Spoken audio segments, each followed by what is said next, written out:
Something for the show. All right, good evening, everyone, and welcome to the Township of Chatham Township Committee meeting for Thursday, May the 12th, 2016. Before we begin, we're going to have some guests coming in here from Troop 8. They're going to be doing the color guard, so if everyone would please stand.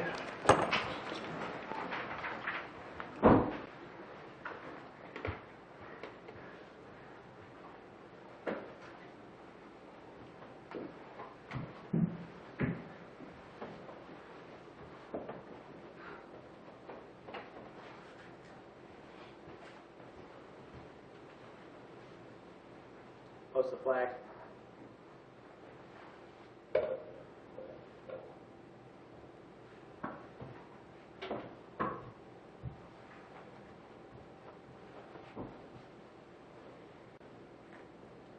Face the flag, right hand salute.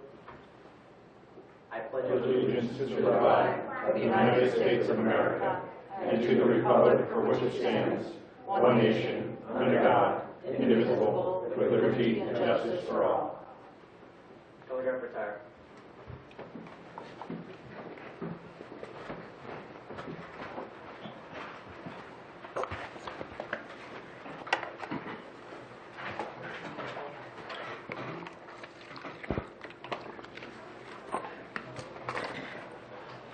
Mr. Gallup? Here. Mr. Kelly? Here. Mrs. Schwartz? Here. Deputy Mayor Sullivan? Here. Mayor Ritter? Here. And just for the record, adequate notice of this meeting of the Township Committee was given as required by the Open Public Meetings Act as follows. Notice was given to both the Chatham Courier and the Morris County Daily Record on January 8th, 2016. Notice was posted on the bulletin board in the main hallway of the municipal building on January 8th, 2016. And notice was filed with the Township Clerk on January 8th, 2016. Thank you, Greg. Do you have a motion to approve the agenda? Before we do, I would just like to note that we have National EMS Week as a proclamation, Yes. and they will perhaps be later on in the agenda than here at the We'll beginning. move them after or whenever they show up. Motion to approve? Aye. All in favor? Aye. Aye. Great. If I can call Troop 8 back up. We have a proclamation honoring Boy Scout Troop 8 for their centennial celebration this year. I'll read the proclamation, and then perhaps either Tony Britt or Scoutmaster Ed want to say a few words and introduce some of the boys. You can hang out there for now. Honoring Boy Scout Troop 8. Whereas 2016 is the 100th anniversary of the founding of Troop 8 based in Chatham Borough, New Jersey. Whereas over the past 100 years, Troop 8 has had thousands join the troop as young boys and leave the troop years later as confident, accomplished young men prepared to make their contribution to society. Whereas Troop 8 has helped shape the lives of these young men through the development of their character and skills necessary to succeed in life. Whereas since 1916, over 150 young men have attained the coveted rank of Eagle Scout through Troop 8, and many more are currently preparing to attain this prestigious rank. Whereas Troop 8 has prospered under the leadership of 28 Scoutmasters over the past 100 years and has played an integral role in the Chatham community through numerous service activities and projects and community involvement. Now, therefore, be it proclaimed that the Township Committee of the Township of Chatham congratulates Troop 8 on their centennial and recognizes Troop 8 for their dedicated service to the Chatham community.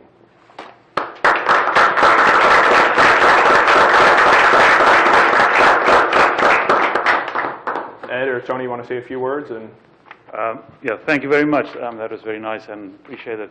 It's something special to me. I was thinking today, coming back from New York on the train, 100 years is a long time. And I wonder, perhaps medicine will improve that. One of these guys will actually see the 200th anniversary, and we hope they're still a Troop 8. But anyway, so let me introduce them. Bradley Rindos, a Life Scout. Matthew Goldstein, a Star Scout. Gavin Mays, the ASPL, the Assistant Senior Patrol Leader, acting as Senior Patrol Leader tonight. He's a Life Scout. Trey Hellman, he has a Star Badge, but he's really a Life Scout, and he's talking to you tonight about his Eagle project, so he will be one of those Eagle Scouts in the 150s. and then Ryan Mays, a Life Scout as well. Great. Well, thank you so much, gentlemen. Congratulations, and we'll do a group photo. If the committee wants to join me out front. John? Yeah.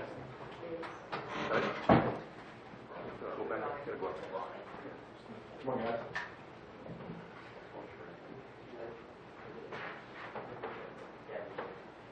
Remember, we'll just fill in the gaps here. Ed, Tony? I'll go in the back. That works. Where is Tony? Over here. Anyone else? You want to hold it as well, or is that your problem?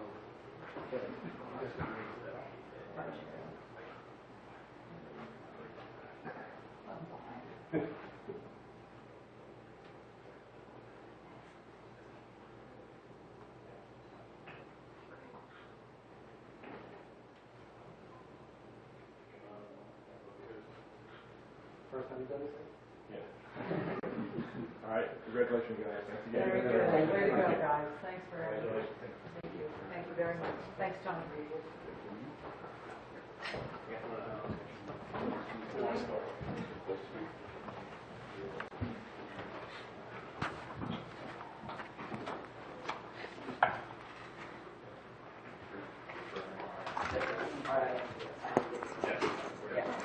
All right, our second proclamation of the evening.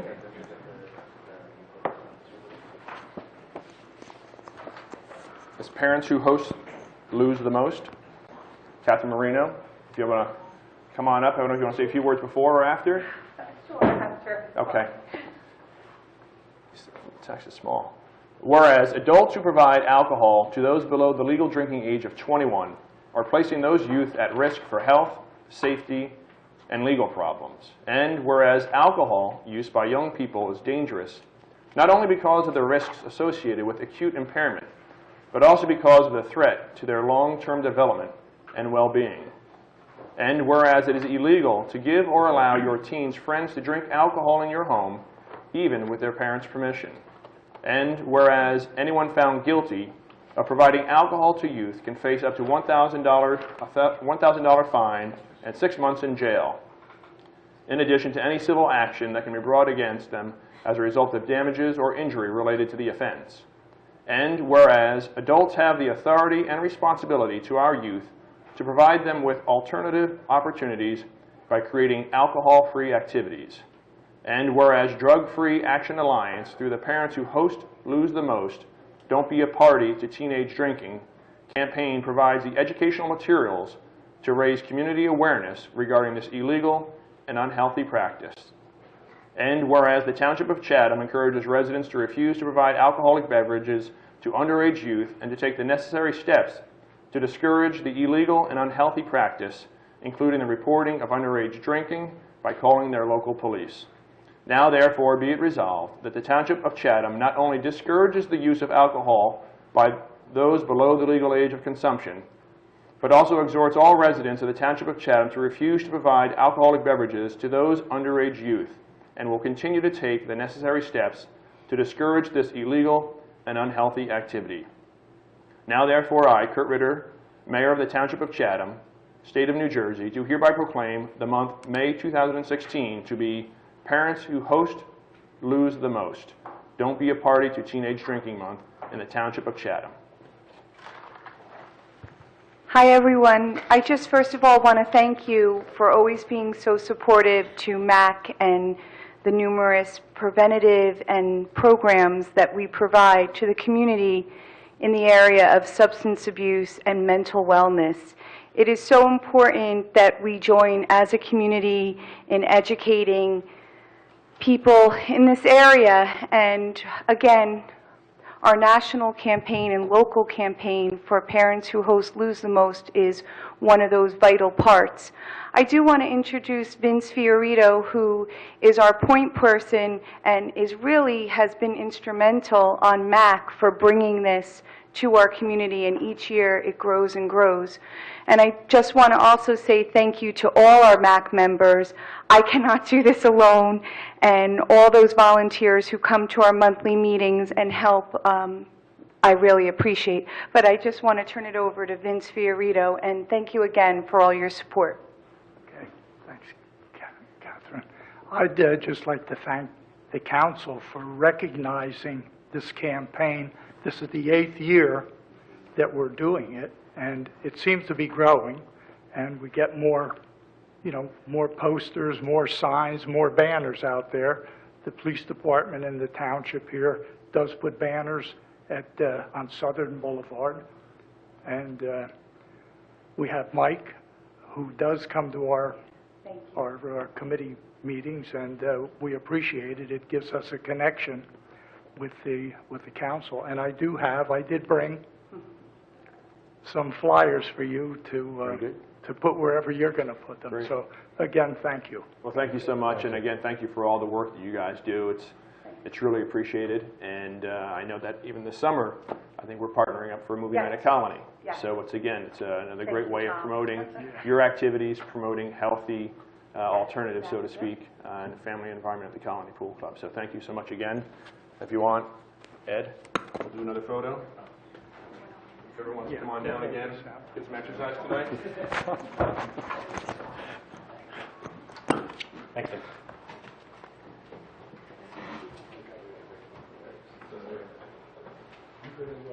Oh, good. Perfect.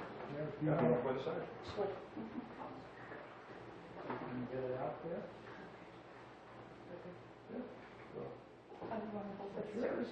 okay.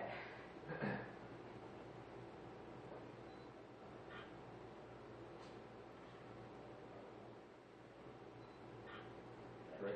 Thank you so much again. I appreciate it. Thank you so much. Thank you. Appreciate it.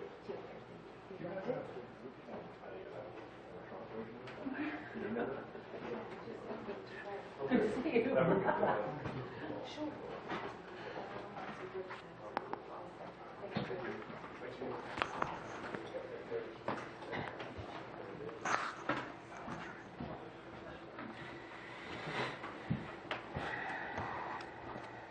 Before we move on to reports, I forgot to actually mention that, Catherine, you actually are stepping down, right? Yes. So I think on behalf of a grateful committee in town, for that matter, we just want to acknowledge your service and appreciate all your hard work. I think a lot of the volunteers in our town, you volunteer and it kind of seems yeoman's work sometimes. People don't recognize the long hours and time away from family and friends to do what you do. And what you do is very important to the community. So on behalf of everyone here in the township, thank you very much. Thank you.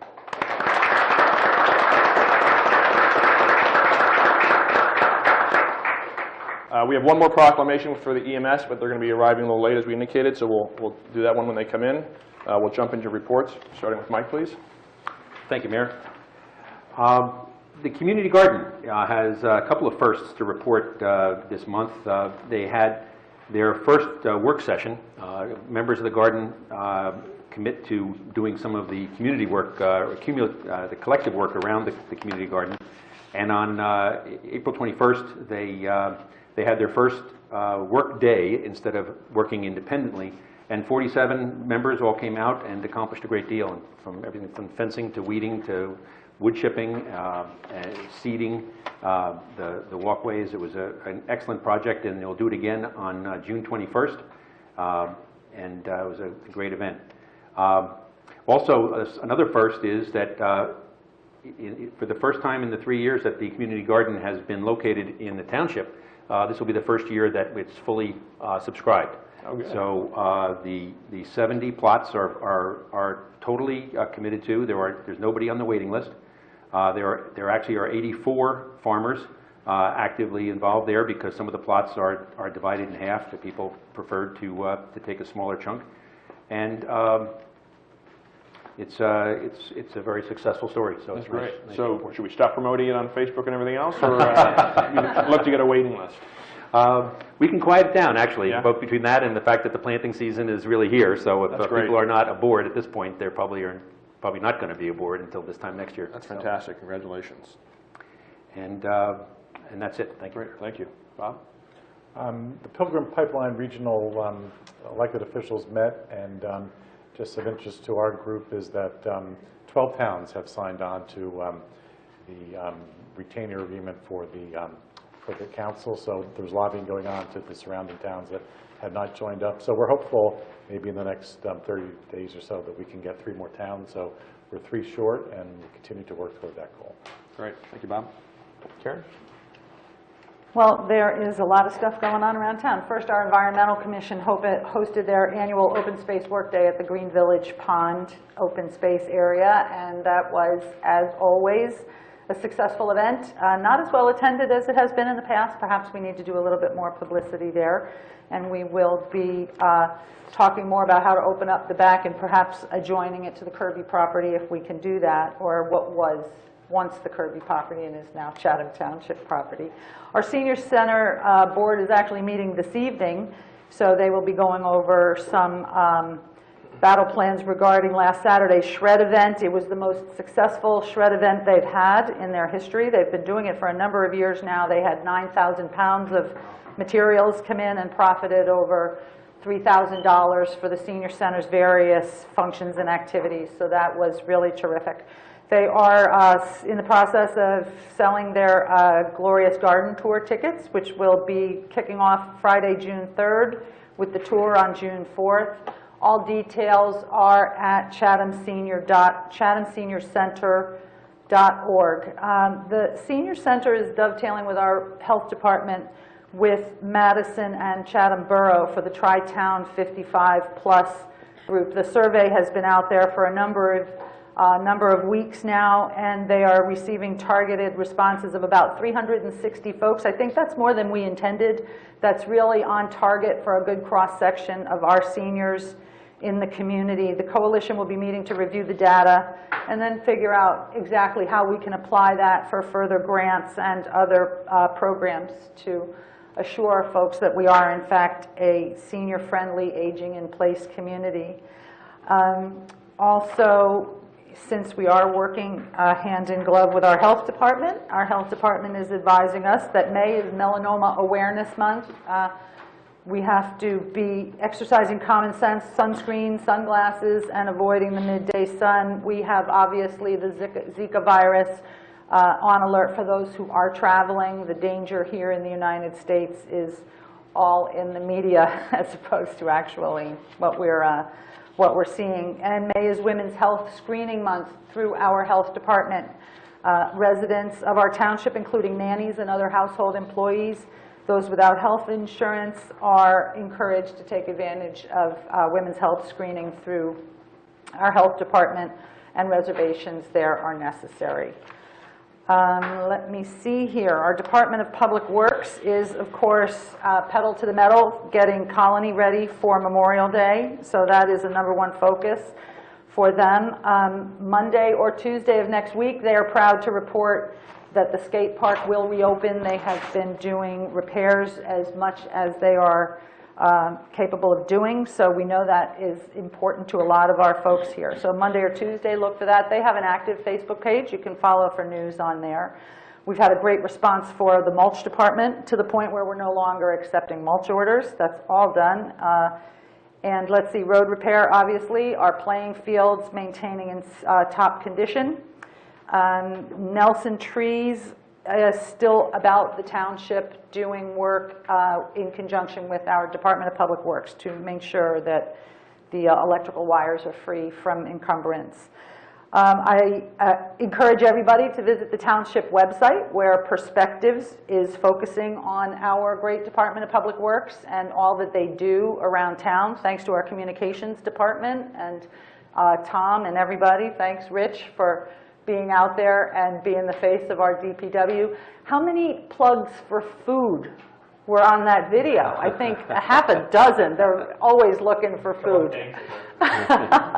So whenever you're driving by the garage, drop off some cookies. Discussions with our relationship with New Jersey and... Huh?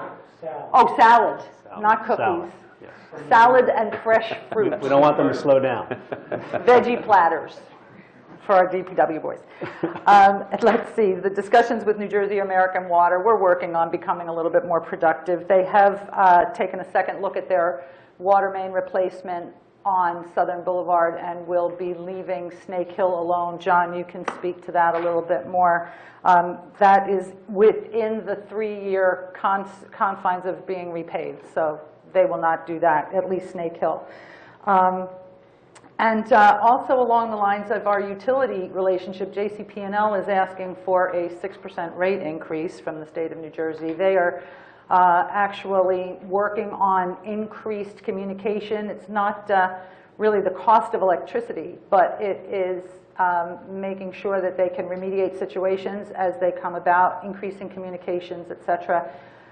They have not asked, to my understanding, for a rate increase since 2003. I could be wrong. They're talking about perhaps another $5.50 a month. And once again, they're spending that cup of coffee. For the cost of a cup of coffee, you can keep your lights on in your house. And I believe, as lengthy as it is, that's what I got. Thank you very much. Indeed. Kevin? Thank you, Mayor. A couple of things on the historical front. This Sunday, Bill Stiepel, who is a member of the Chatham Township Historical Society, a trustee. He is also an expert on the Civil War. He has written several books on it, currently researching a book on General Kearney from New Jersey. He will be presenting a topic, Chatham Township and the Civil War. It will take place this Sunday, 2 p.m., right here in the Chatham Township Municipal Building. And it's an opportunity to come learn about the men who went to fight, how the war affected the town, and a local stop right here in Chatham Township on the Underground Railroad. So welcome everyone to come. They are fascinating topics. Mr. Stiepel, we're fortunate to have him live here in town. Like so many of our talented residents, he's sharing his talents with the rest of us. So it's certainly an opportunity to come out and learn some things about the Civil War. Also, some of you may have seen or heard or read national news. It made the AP storyline on what you might call a discovery or a recent discovery from the Revolutionary War period right here on the land that we have preserved in Giralda Farms along Treadwell Avenue. And there was a historic encampment along that avenue on that side of Giralda Farms, and the Historical Society made a decision after several months of meeting and discussing to march ahead with an archaeological survey, which essentially is radar penetrating groundwork, and look for some items. The story, the historical story was there. The finding, doing the survey, and the finding of artifacts which they have found confirm the location. So it's a wonderful preservation story, it's a wonderful historical story, and it is up on the Chatham Township Historical Society website, and we'll link it to the township website. But it's a great story, and look for more information on that to come. So that's it on the historical front. Tom, I just pulled this up for you. You might be interested in knowing that today in New Jersey is Tax Freedom Day. It's May 12th. It is only the second. We are only eclipsed by Connecticut in the highest tax-paying state in the country. But I thought you could now feel good that you can now work for yourself and you've paid off all your taxes to the governments and governments and governments. So thank you, Tom. Except that we do still have taxes due to us throughout the rest of the year. So That's right, on a quarterly basis. sorry about that. But as long as you saved up for it, you're done. So that's all I have. Great. Thank you, Kevin. That was beautiful. A couple of items from the Communications Committee. As we've reported, we're doing a survey regarding the redesign of our website. We've gotten some great response. Over 500 people have reviewed the survey. A number of them have actually taken the survey. Some great suggestions thus far. I'd encourage anyone out there here in the room listening at home, if Ed wants to report on it again, to take the survey, give us your feedback in terms of how we can improve the site. Some of the top findings we found, the reason people are visiting the site are newsletters, press releases, the Act Now alerts, and the recycling schedule.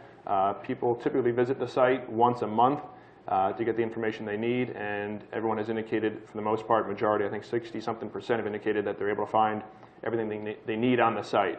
So it's good feedback, some good suggestions, and we're hoping to roll out the new website in the coming months.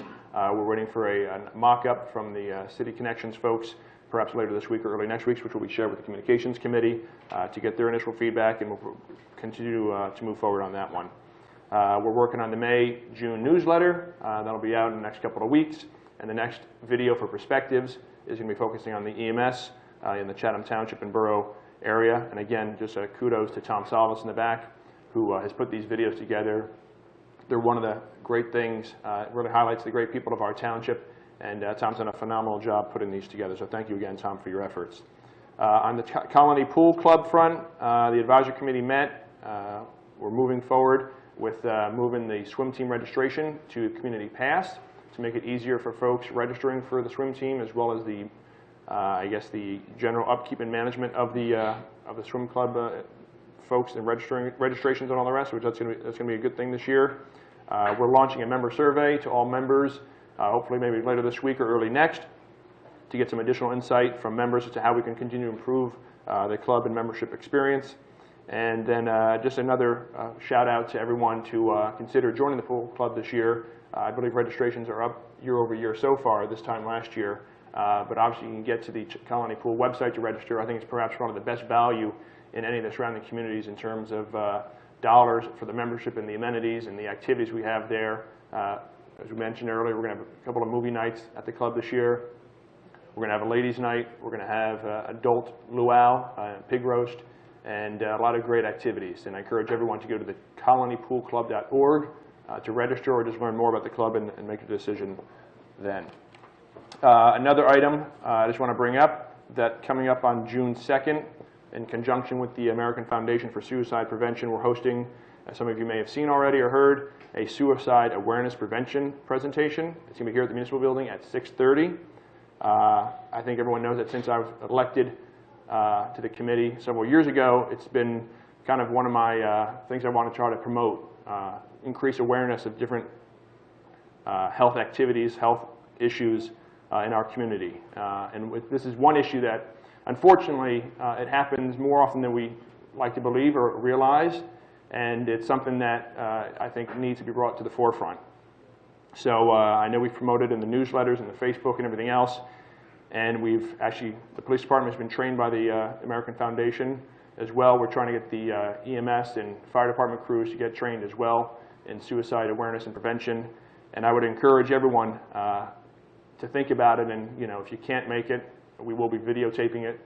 Some people might want to watch this in the privacy of their home, but again, this is an important issue. Certainly in light of the activity or the event that happened last week in Summit, a very tragic situation with a high school senior. So, I encourage you to come out. And if anyone, if you're ever in crisis,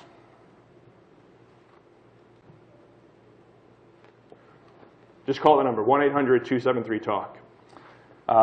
So beyond that, I think Karen had mentioned that the skate park is going to be reopening in a few weeks. Actually, it's been open now, but we have some other improvements to make.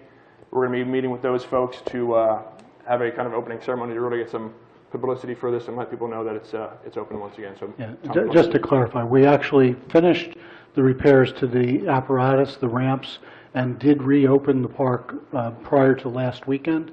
We closed it again at the end of this week when we received the material to fix the cracks in the flat skating surface. That work is ongoing and will probably be done by around Tuesday or Wednesday of next week, and then we'll be reopened full bore and can start to plan for whatever celebration we want to have for the reopening. Great. But it has been reopened and it will be open again this coming week. Thanks, Tom. That's all I have. Turn over to you, John. Thank you, Mayor. Just a report on Wickham Woods Road and drainage projects. We are coming to completion on the curb work. It is substantially complete. The contractor just has one more day of restoration related to the road, and hopefully the weather holds up and he can just finish that this week. Some restoration work still remains beyond the curb line, but that's not going to stop the scheduling of the paving. I have reached out to Tilcon, and I'm trying to get on their schedule. I am trying to get at least 2 weeks' notice so that we can put notices out. We can give people plenty of advance notice. So that's where we are, is that we're just kind of getting Tilcon.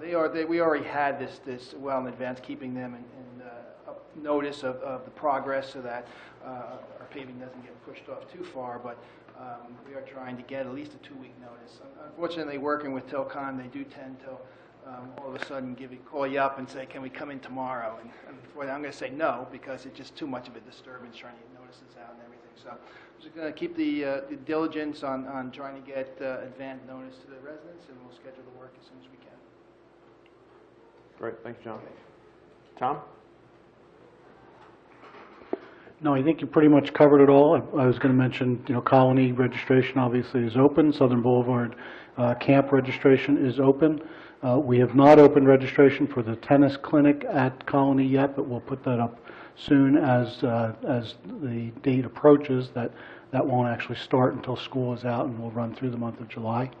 At some point in the not-too-distant future, possibly the next meeting, if not the one after that, John and I will be talking to you all about capital improvements for the sewer treatment plant. Now that the project that merged the two plants is finished, there are some upgrades to the existing plant that are going to need to be made over the next several years, the first of which is a relatively minor upgrade or replacement of the ultraviolet light filtering system.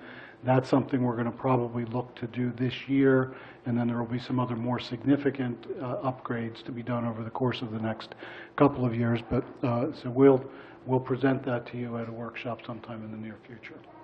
I think that's probably the most significant thing that's on the horizon right now. Great, thanks, Tom. Chief, do you have anything you want to say? You good? All right. Moving on, we're going to open it up for hearing of citizens. This is an opportunity for any member of the public to be heard about issues which are not topics scheduled for public hearing tonight. To help facilitate an orderly meeting and to permit all to be heard, speakers are asked to limit their comments to 3 minutes.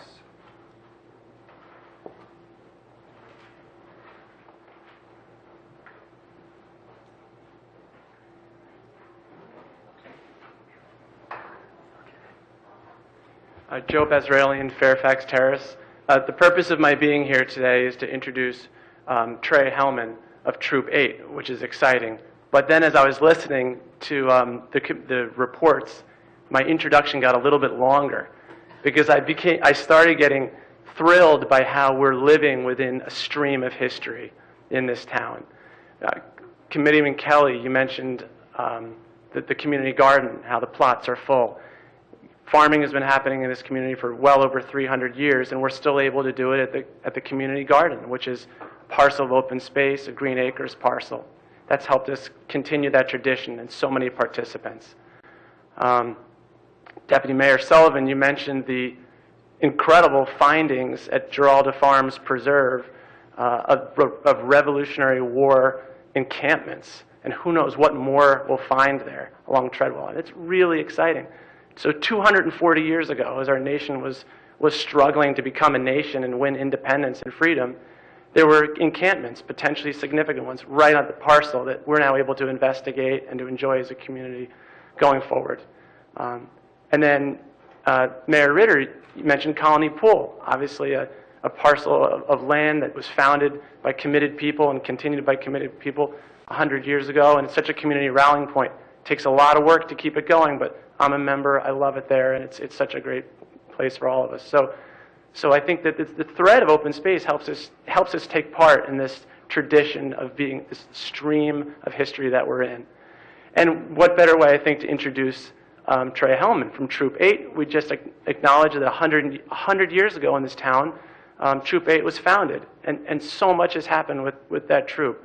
And one of the things that they're going to be doing, Trey Hellman's going to be doing, is assisting with the parcel of land that about 5 years ago the township bought, as you all know, but for context, the 17 acres of land at the connection of Hillside Avenue and River Road. We've been through some work as a town to think about just how we can use that land, and there are a number of great purposes for it, but one purpose is to allow the public to go there and enjoy it. So a number of us have put our heads together over the last few years and realized that we could have a wonderful figure-8 loop trail with great views, a picnic table, and a way to celebrate our traditions, to enjoy ourselves, and to give access to a lot of people who live really close by. Well, there are about 6 pieces of our plan, and we'll be executing those over the next couple months and should finish by summer. But 2 critical pieces are going to be done by Trey as part of an Eagle project. So finally, after that long introduction, thanks for your patience, I'll hand it over to Trey. Thank you. Hello. As he said, my name is Trey Hellman. I'm currently a Life Scout in Troop 8. So I'm here to briefly tell you about my Eagle project. As he said, we're working on Hillside Avenue across from the Christmas tree farm. And our basic idea is just to make the trail just better. Our idea is to build 2 benches, a picnic table, and then a little kiosk to really let the citizens know why the trail is there, how it came to be, and really just to keep the trail beautiful and show the citizens that our town really is beautiful. We came up with the idea just to build like a little area where maybe kids or older people, they can come and congregate in a safe area and really enjoy the town. So I don't know if you have any questions or concerns maybe, but. I certainly don't have any concerns. I think it's a wonderful thing that you are doing and all of your troop mates, as it were, as you all aspire to become Eagle Scouts. And again, as I said earlier, it's one of the great things in our community. You know, volunteerism, so to speak, begins at your age, and what you're doing is to be enjoyed by families and individuals for generations to come. So on behalf of the committee, I say thank you very much for coming up with this idea and taking the initiative to get out there and do it. And certainly, if you need any help, let us know, and I'm sure we'll put on our work boots and shovels and whatnot and help you out. Thank you. Thank you. Thank you. At least I speak for myself. Kurt's putting us to work. Yeah, right.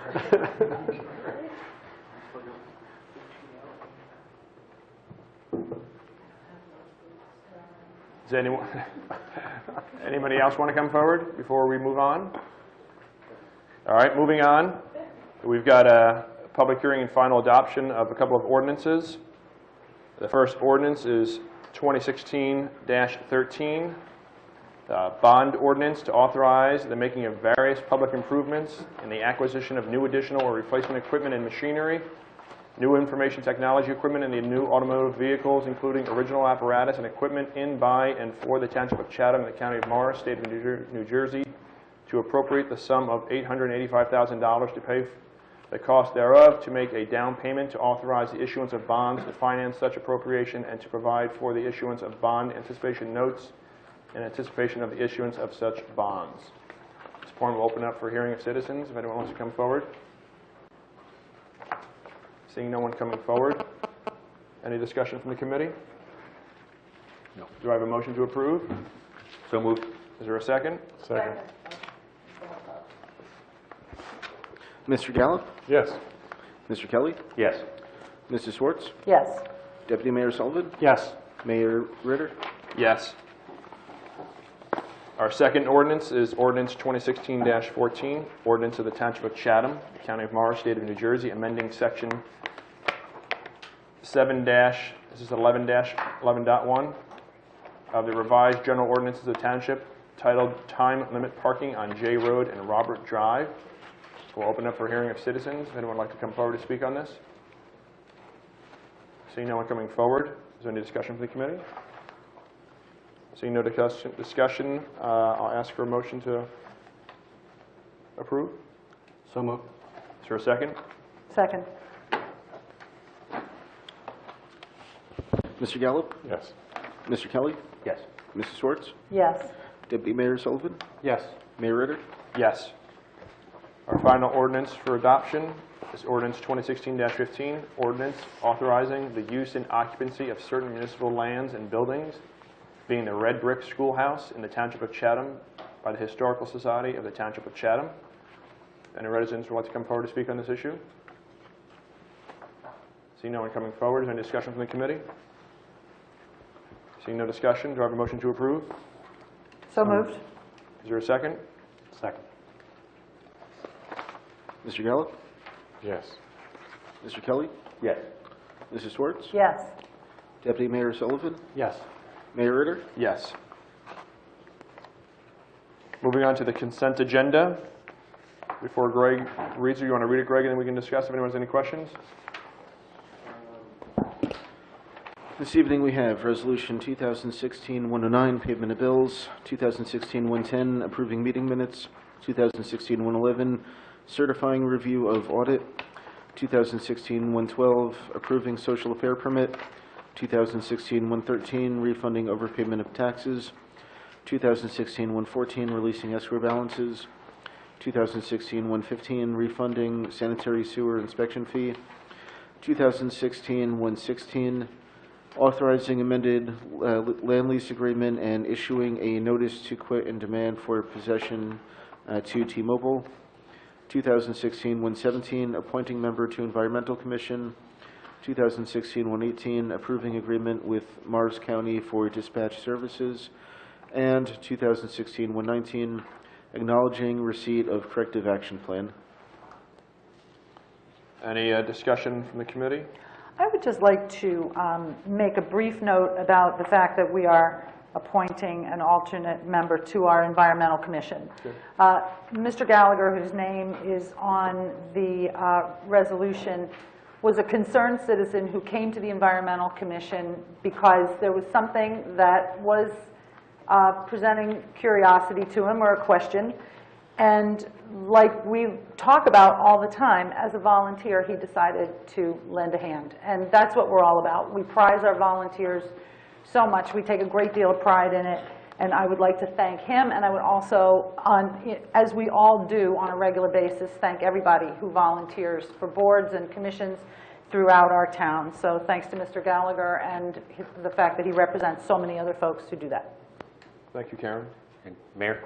Yes. The bill list tonight contains one item, a $35 reimbursement to my wife who put forward some money for the environmental cleanup day that Karen's talked about. She bought donuts or coffee.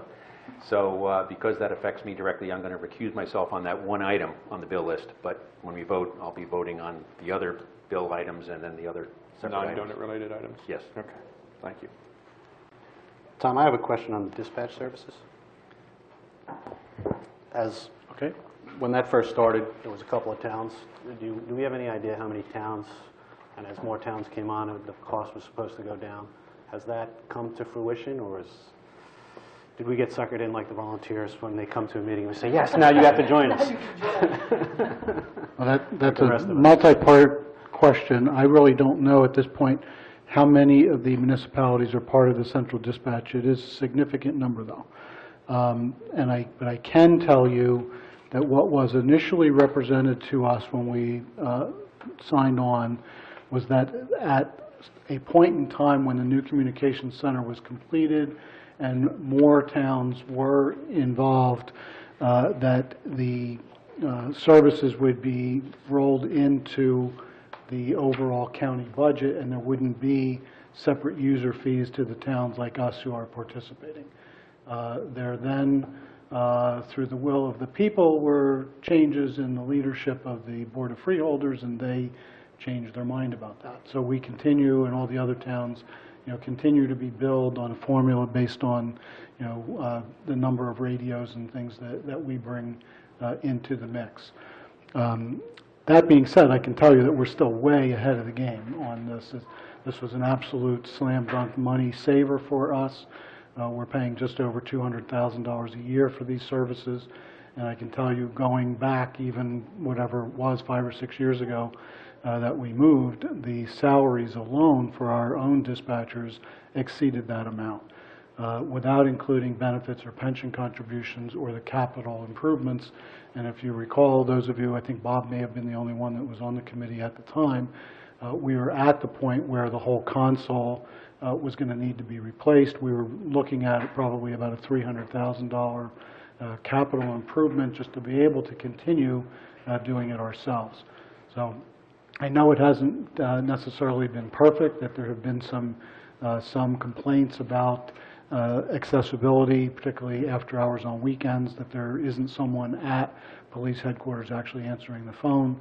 But in terms of the finances, it's been an absolute winner for us.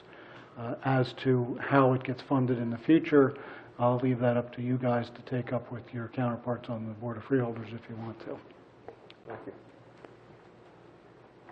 Does anybody have any other questions on the agenda? Is there a motion to approve? So moved. Is there a second? Second. Mr. Gallup? Yes to all. Mr. Kelly? Yes, with the exception of the one item to which I'll recuse myself.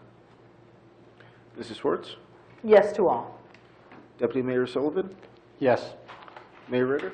Yes. Our next item for discussion, possible ordinance or resolution, is a Safe Routes to School grant application. And before we begin this, I'll ask John if you could just say a few words, kind of set the groundwork in terms of what we're talking about here. I know we have sent out a notice to residents that might be impacted by this grant, so. Okay, thank you, Mayor. We have gotten notice from the New Jersey Department of Transportation that they are receiving grants for the Safe Routes to School program. It's a federal program. The grant application is due to the state at the end of June. This program is the same program that we received a grant that we're doing work on Lafayette. It's my understanding that the DOT intends to also fund the engineering for design and construction period services for this grant. So the discussion purposes are really, it's just the scope of the project and where we may want to apply for a grant versus from a cost perspective, there should be no out-of-pocket costs associated with applying for this grant. The grant that is the location that I suggest that we consider is installing a sidewalk on Shunpike from Falmouth to Pine. It would close in a gap between the sidewalk that we received the grant that we did from Noe to Pine.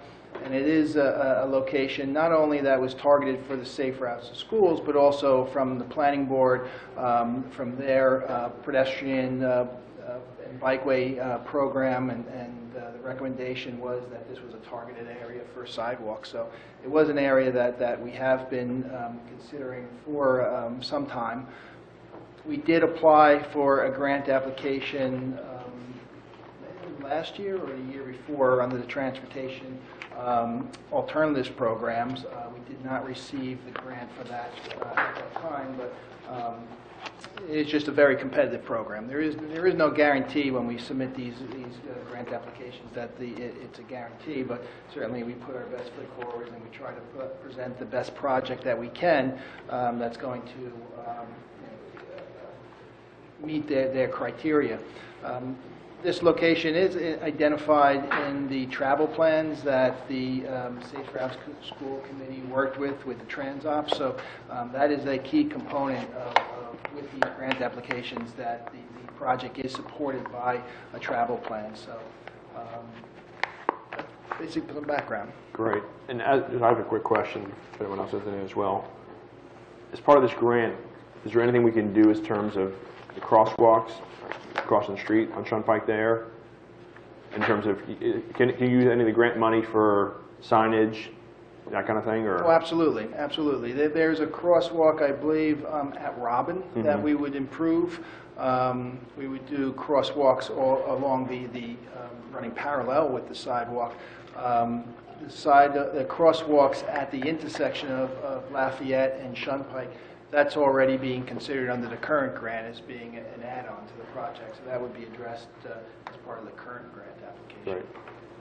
So absolutely. The alignment itself, there are a few trees that will be sensitive. It's not any very large trees, but certainly there is about 3 or 4 trees, and far less than significance that we encountered on Lafayette, but certainly some trees that we would have to discuss with the residents and see if they would want to, how we may want to go around them or work with the residents in those locations.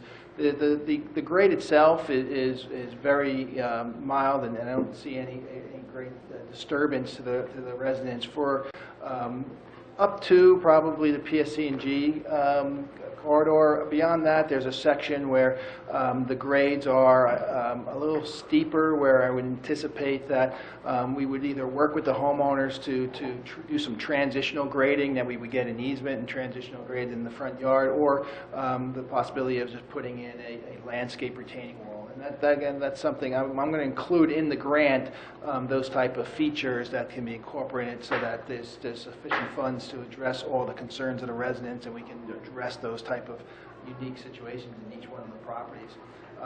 But I think it gives some flexibility, because certainly if we do get the grant, we certainly will go with the same route that we did last time, with meeting each one of the residents and going into great detail regarding what the options are and how it would impact the property. To that end, have we gotten calls from any residents regarding this after the mailing, or? I have not gotten any calls, but we did send a notice to everybody who would be directly impacted. So all the property owners along this target area were notified of this meeting tonight.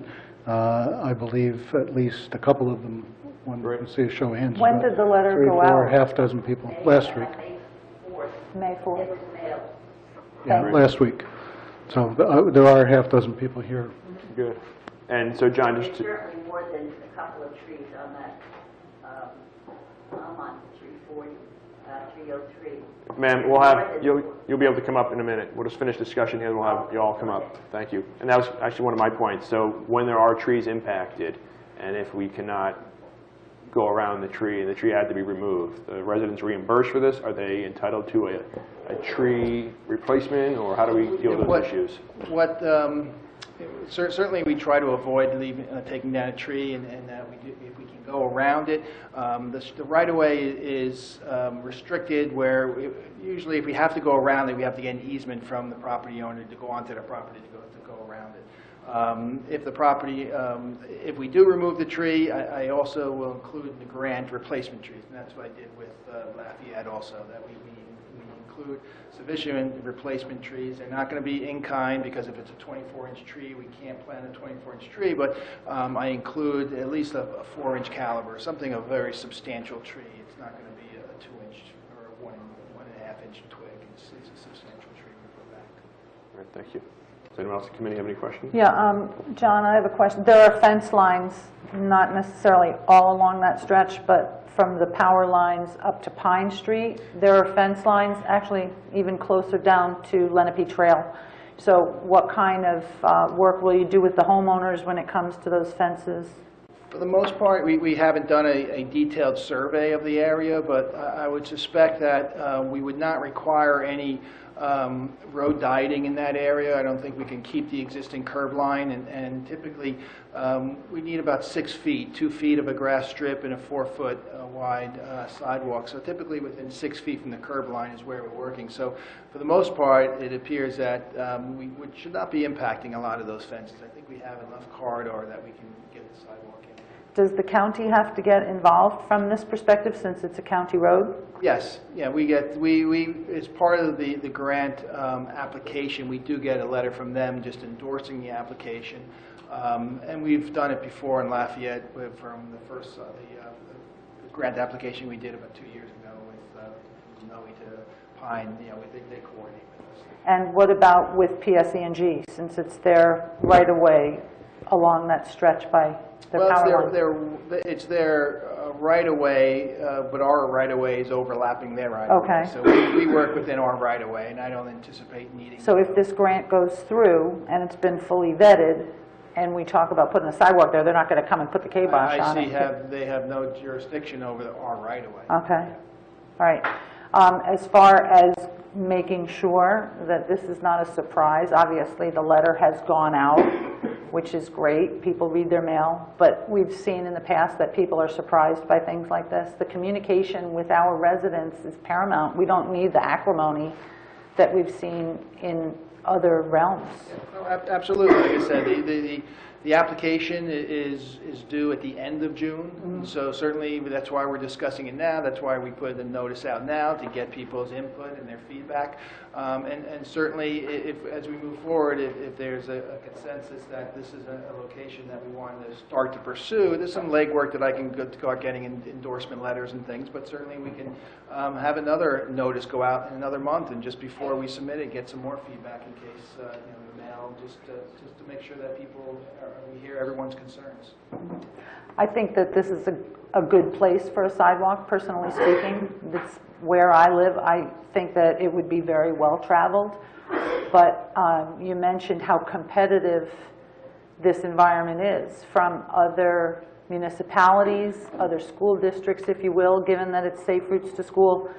All these other people are applying for these same pools of funds, all these other municipalities, and I'm looking at how important this sidewalk actually could be and wondering whether they're going to look at the fact that we just got a big grant, we haven't really even implemented it, and what does that do for our chances of putting a sidewalk where I believe one is actually a better spot for it. Can I do this one? I think the fact that we're proceeding with the other grant and that we're going to bring it to fruition is actually going to work to our benefit. My understanding from our discussions with the officials at the other end of this grant money is that that's what they're looking for. A lot of the Safe Routes to School money is going unclaimed and unfinished. They've made awards that where projects were then later abandoned. So if we demonstrate a real willingness and desire to move forward, I think that'll work to our benefit. And the fact that this is already included in the plan that was submitted with the first application will also work to our benefit because it's consistent with what we've been shooting to do over the last several years. John, is there any way to predict what kind of timing is possible for this project? My expectation is that the applications will go in at the end of June. They may not announce the grant awards until the end of the year, and then by the time the DOT goes through their process of securing a consultant for the design, 2018 is where I would expect this to actually. Yeah, I would agree with that, keeping in mind that the current project isn't going to be constructed until 2017. Right. That's the one thing with dealing with the federal monies. The processes that we have to go through are much more complicated than a simple grant from the state that you go out and build it and get reimbursed. You have to follow the federal procurement rules and with regards to the engineering design and inspection and scope of work, and it's just a much more cumbersome process to go through, but it's also a lot more money. Any other questions? All right, at this point, we'll open up for a hearing of citizens. This is an opportunity for any member of the public to be heard about issues which are not topics scheduled for public hearing tonight. To help facilitate an orderly meeting and to permit all to be heard, speakers are asked to limit their comments to 3 minutes. To come forward and state your name and address for the record, please. Hi, Amanda Feeman, 233 Shunpike Road, and I'm going to first speak in the capacity of the Safe Routes to School Committee. Actually, I'll let my little one speak in the capacity of our household. So I brought a special guest tonight who wanted to say something about the sidewalk that you're considering in front of our house. Can you say your name? I'm Madison. What's your last name? Beeman. And what did you want to say? I would like a sidewalk in front of our house so that we can walk to school safe. And say thank you for considering. Thank you for considering. Okay, thank you. Bye. Thank you. Thank you. Actually, I brought her because she's been very excited. She's heard me on the phone talking about the sidewalks very frequently. And apparently in our house, lipstick has become synonymous with going to a meeting to talk about sidewalks. But anyway, I wanted to respond, I guess, first. Madison spoke from our household. I've been here several times, advocating for this sidewalk. I think our house probably has a small tree that needs to come down. Obviously, take it down if you need to take it down. I approached the Safe Routes to School Committee right after we moved into our house about 4 years ago, before I even had kids near into the school district, because I saw kids walking in the street to avoid my lawn. I've since seen kids Madison's age riding their bikes on the walking shoulder unsupervised. So I became concerned about this area as a citizen, not as a parent who had kids walking to school. And our neighbors are here, and they can talk about the incident that happened from a safety standpoint from our school. But I think from a travel plan standpoint, it not only affects my house, it connects a significant portion of the community from a field standpoint to a school. area, and it makes things very walkable. Going back to personal reasons, it makes things possible in our particular household, you know, where my dad is currently in the hospital and in and out of our house very, very frequently for the better part of every year. And when he is at our house, it would mean that he could take Madison and Haley to school because he could roll to school. And right now, those things are not possible if he were to have to cross Shunpike Road and go use the footpath across the street. And improving the other side of the street, I think, presents significant challenges because of things like the telephone poles that are in that right-of-way. So that's the personal aspect. Some of the things that you ask from a Safe Routes to School standpoint, from a committee, and is it the best route to go? The Safe Trans Options thinks very, very highly of what we are doing in this town. And they view us as a very strong candidate to go for another grant. They actually sought us out to apply for the grant again. When we were having a meeting, Tom stepped in on the meeting where some of the representatives were there. We were hesitant because we were hesitating because we said our other one's not finished. And they immediately went back and asked and said, we think that your town is one of the few towns that has everything in order to get it done this fast. I can tell you that from working on it very quickly, I'm immediately impressed by the requirements that when I go to Dr. LaSouza and say, we're looking towards applying for this grant, we need walking tallies, can you send out a letter to the principals? Within 48 hours, that letter's out. Those principals are getting those walking tallies done and they're getting updated, and people are very committed to what is we ask of them. So from the administrative standpoint, I think they look very highly on the ability of the parents, the town, administration, and the school board to work together to make sure that we are going to see it to completion, and if there are obstacles in the way, to resolve them, to make sure that it gets done, which is why I think it makes us more likely for them to give us the money a second time around. I agree with Tom on that point. Also, they ask Kathy Abbott and Christine Baird to speak at a workshop on how to apply for these grants earlier this week. To set an example for what applications should look like when they were in the pipeline. And we were given feedback that our application was very much at the top of that pile last time we went through, and they feel very strongly about the quality of work that we give. So, you know, the one question that I do have from a time frame standpoint, obviously I advocate doing it from a Safe Routes to School standpoint. You know, I've asked, you know, before, you know, the TAP grants appear to go through more expeditiously. You know, and do we have concerns about that 2018 timeline? But I've also expressed hesitation of resubmitting under a TAP grant because I'm wondering if they're trying to steer us to submitting this to a Safe Routes to School type grant because that's where the most direct impact is. So, you know, those are things for you to decide, for John to decide where the best place is for this type of grant. I think we all agree it needs to be built and are trying to get it there as quickly as possible without taxpayer dollars. So I appreciate your support. The one thing that I will highlight, because I know I'm well over my 3 minutes, is as we're going towards the resolution, is to keep in mind we need to get some type of approval for this stretch in front of the Board of Education before June 6th. It doesn't have to be the formal application that's completed, but it needs to be something saying that we are going to,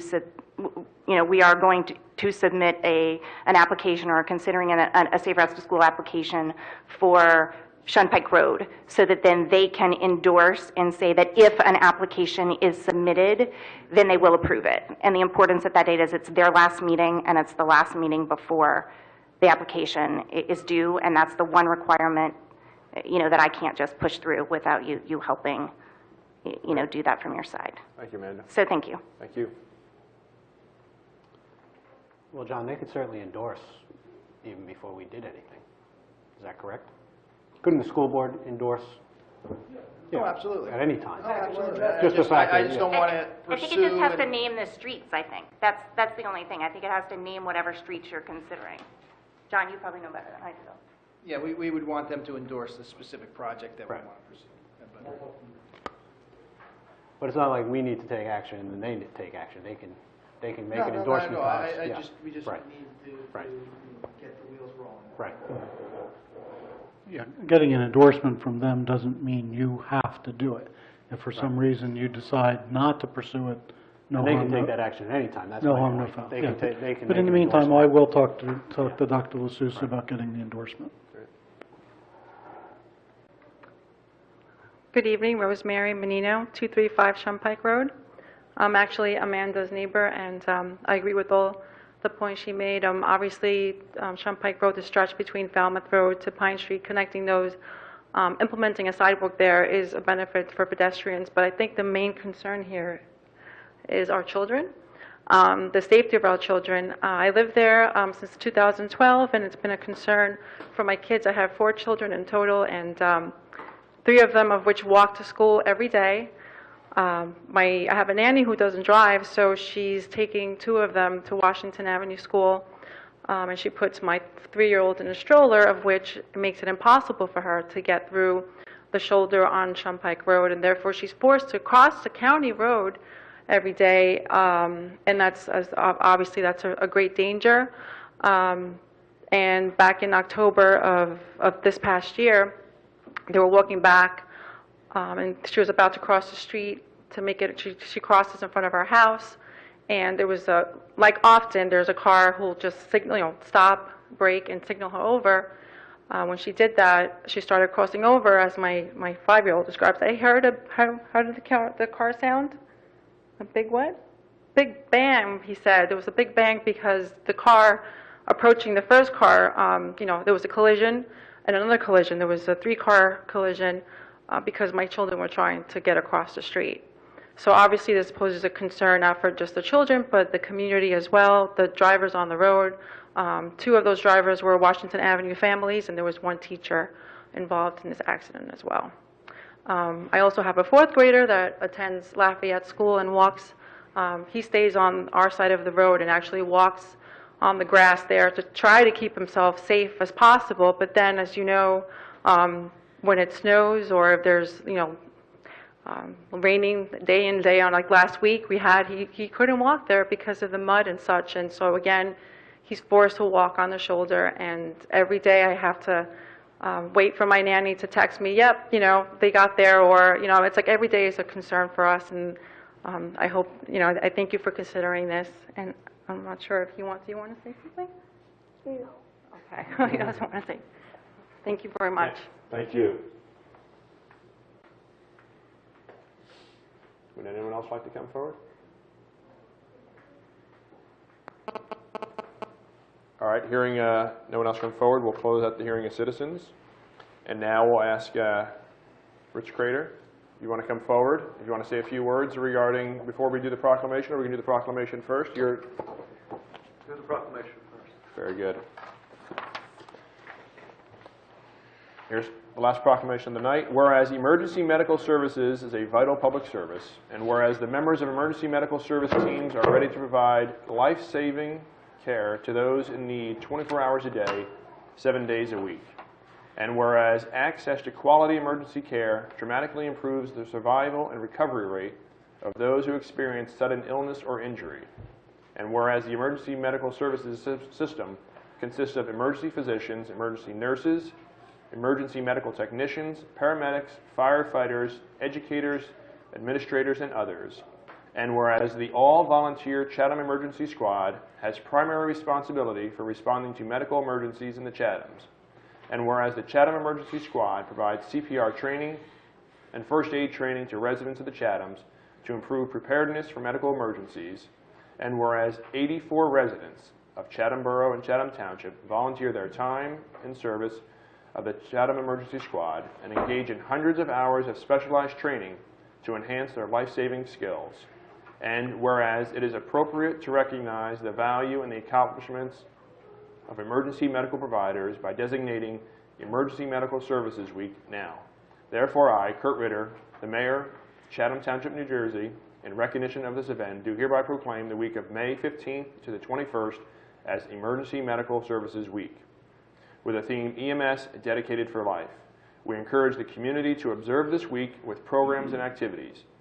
We also encourage residents to join the Chatham Emergency Squad and become a part of an organization which has proudly served the Chathams for 81 years.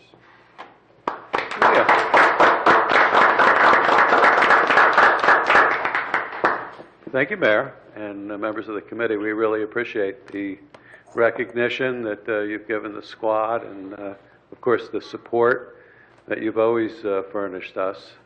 It's been ongoing for many, many years. And did I say something, Tom? We go way back. I've known that man quite a few years. Great guy. In any event, yeah, we have approximately 50 folks, over half are residents of the township that ride on a regular shift. And we had about 650 calls into the township last year. So we're busy, particularly with the senior facilities at Juniper and Chatham Hill. Keep us quite busy. But in any event, we again appreciate the proclamation. I do want to introduce to you Tim Brown, one of my colleagues who was voted the EMT of the year for Chatham Emergency Squad. So here's Tim. And that's about it. Thank you very much. Well, thank you, Rich. I guess with that, we'll do a quick photo if everyone wants to join us for a final proc. Sure.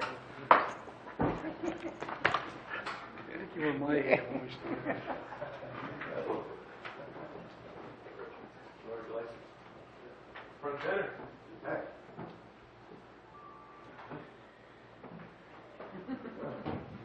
How you doing? Good to see you. All right. Very good. Hold your breath.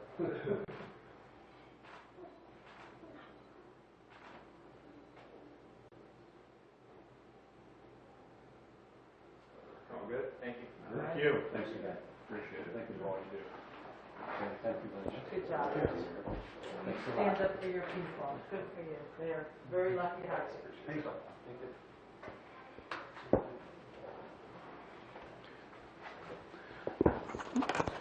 For those of you that don't know, when Mr. Crater mentioned we go way back, we do. I've been here for 16 years now, and at the time, Mr. Crater was a member of the Borough Council, and I can tell you beyond any doubt he's one of the best gentlemen in either one of these two communities. He's been involved for many years and does a great service to all of us, and it's nice to have an opportunity to see you again. Yeah, thank you very much. Thank you for everything. Thank you. Mr. Mayor, if I just, Rich, before you go, I just would like to say a plug for, obviously we like to recognize our volunteers, but we also like to make people aware of the fact that you do get a small amount of funds from the township and the borough, and we're here to support you, of course, on your equipment concerns, same as our fire department. But would you say an average ambulance call to the township resident would probably run them about $1,500 in expenses? Well, not your if an outside service, if you weren't here to provide yeah, the service that's probably close. If it's a serious call, we call it an advanced life support call. Not only would the police respond, your police respond first, who are great, I might add. The squad would get there shortly thereafter, and then the medic would come from either Overlook or Morristown. So you have 3 agencies involved, right. And they charge. We don't. Right. But that's my point. My point is, even if you took half of the 600 calls, yeah, 300 calls would be roughly $500,000. Yeah, easily. That our residents would be putting out. Yeah. And I just make the point because you guys are volunteer fire departments. They're all volunteer. Sometimes there's an impression that it's not. Everyone is a volunteer in our fire departments, in our volunteer first responders, EMS. Yep. And it's not cheap. And so we appreciate when they have fundraising drives to contribute and always want to make the residents aware of it and to be as generous as they can, as often they are, but just to remind everyone of that fact. So no, the squad raises approximately $200,000 a year through our fund drive. Right. You folks give us $10,000, as does your counterparts in the borough. We're 20. You also fund our LoSAP program, which we really appreciate. And that's probably about $14,000 approximately. So you've been generous. We try to raise our own money to keep it out of the tax base. All right? Everyone complains about taxes. Well, they won't complain about us because we raise our own money. different than other agencies. And we're in the middle of our fund drive, and it's going okay, but we still haven't heard from quite a few people. So tomorrow, there'll be 6,700 pieces of mail going out to both the township and borough residents, businesses, and other organizations. So thanks for the plug, Kevin, and so we need to hear from people. Very good. All right? Well, Thank hopefully you. you will. Thank you. Indeed. Thank you very much. We're now going to move into executive session. Are you going to read that off? Will we take an action? Not formally. Okay. The resolution 2016-P-07, resolution of the Township Committee of the Township of Chatham in the County of Morris, New Jersey, authorizing conference of the Township Committee with the public excluded. Whereas NJSA 10:4-12 of the Open Public Meetings Act permits the exclusion of the public from a meeting in certain circumstances, and whereas the Township Committee of the Township of Chatham is of the opinion that such circumstances presently exist. Now therefore be it resolved by the Township Committee of the Township of Chatham, County of Morris, State of New Jersey as follows. 1. The public shall be excluded from discussion of the specified subject matter. 2. The general nature of the subject matter to be discussed is as follows. Contract negotiations, telecommunications land lease.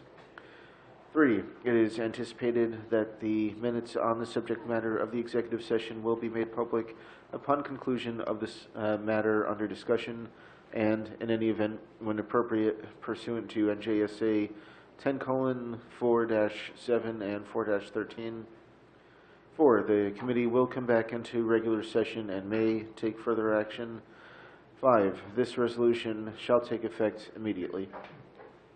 Thank you, Greg. Do you have a motion to approve? Motion approved. Is there a second? Second. Mr. Gallup? Yes.